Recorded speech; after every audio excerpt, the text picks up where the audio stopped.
Well, hello, it's Wednesday, so it must be time for Willy Hat's Wednesday WIPs.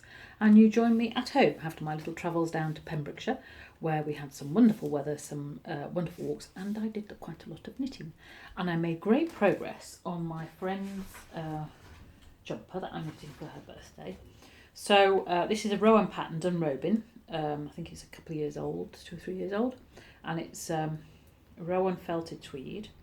So when I looked at the instructions, because Rowan quite helpfully have a little star system. So 1 is easy peasy, 2 is improvers, 3 is need a bit of skill, and 4 is like a bit difficult. Anyway, I'd agreed to make this jumper, and then I looked at the little star system on the pattern, and it had 4 stars. I'm thinking, well, how can that be? Because it didn't look that difficult. Anyway, so I think the reason is this. So you start at the top. So there's the top. So you do.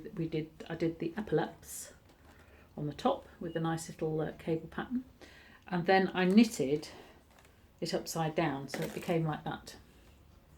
So, and then I cast off the rib, of course making sure that the rib was not too tight so you can still get it on.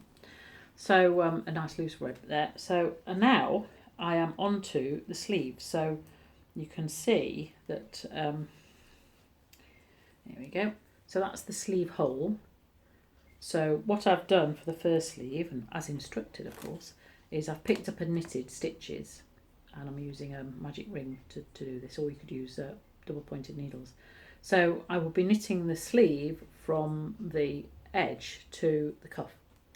Now normally when you're doing a sleeve from the cuff up, then you increase or you decrease to create the shape of the arm by decreasing stitches every few rows or things like that. So that's what you would expect to. However, this recipe, pattern, uses short row shaping, because it's going from the top down. Now, short row shaping, or sometimes called German short rows, is where you knit across the row and then you slip stitch, wrap the yarn around it, and then take it back on the other needle, and then turn the whole work round and work. And you go backwards and forwards, increasing or slipping the stitch every so often. So what it does, it adds a bit of bulk without adding, it creates a shape.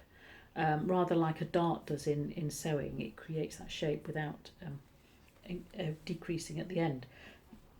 So instead of doing that, you're wrapping and turning. So that's quite good. Fortunately, I know how to wrap and turn. It's not that difficult, really. Those of you who come to my next steps in knitting will know how to do wrap and turn, because we did those when we did the balls.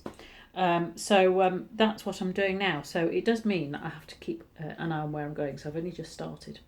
So, and the reason I've just started that to get it going is because I've only just come back now. I'm going away again. So this time, Mr. W and I are going to do the St Cuthberts Way. Now, we planned to do this in 2020, but of course, because of it got cancelled. And then last year, we weren't available to go, things weren't opened up, so we couldn't go.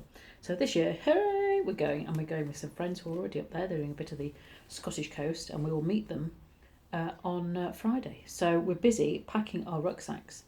We'll be carrying everything with us. So it's like, do I need 10 pairs of knickers? Or, lots of, do I need my dress for the evening meals? Are we dressing up or dressing down? Anyway, it's quite an interesting exercise to pack it all in. But of course, I have left space for my knitting. So I will be taking this. Now, normally I would probably just take the sleeve and then knit that, but because it's attached to the whole thing, I'm having to take the whole thing. Fortunately, it's not a heavy yarn. It's a double knit yarn, but it's not heavy. It's got a bit of mohair in, it's got a bit of wool, a bit of acrylic, I think, or some kind of polyamide, I think it is. So it's not a heavy wool, so, and it scrunches up quite small as well. So fortunately, I think there'll be space in it. And Mr. W has nobly agreed to take it in his bag, because his bag is bigger than mine. So there we go. So that's what I'll be doing in the evenings after I've been walking along St Cuthberts Way, while we're sitting in the B&B or the pub, chatting away. And my friend who's coming with me, she's bought her socks that she's knitting. And talking of socks, I shall be taking to wear in the evening these. So this is something I did earlier. This is what I did 2 years ago because I was rather disappointed that we didn't get to do St Cuthberts Way. And I noticed in one of the magazines they were advertising this sock yarn as a sock yarn that doesn't have nylon in. So those who've been to sock school will know that normally sock wool has nylon in to give it that strength. There are some sock wools that don't have nylon in, and this is one of them. So this is from Whistlebare, which is a farm in Northumberland, not far from where we're walking. I have looked to see if it's within walking distance of where we are, but it's just a bit too far, which is a real shame. Anyway, I ordered some yarn online, so I ordered 3 balls, sent one pair to my friend who's coming with us, so she's got her pair, and did a pair for me, to knit a pair for me and a pair for Mr. W. So this is rather yummy wool. It's they have their own herd of goats, so they Angora goats, so they use that, and they also have their own herd of sheep as well, so they mix it together and it has a lovely soft feel. So I won't be walking in these because that's far too good for them, but in the evening after the shower, when I'm ready to go down to have perhaps a little gin or even a beer, I shall be wearing these in my evening shoes, which I've managed to cram into my rucksack, and it will keep my toes nice and soft and give them a nice comfortable snuggy feeling after walking all day.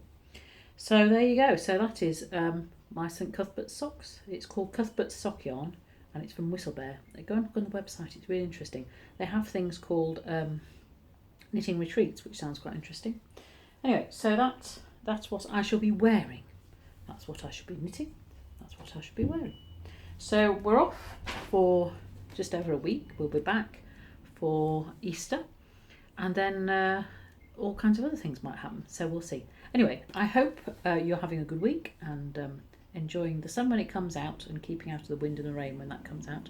I shall see you next week. Bye.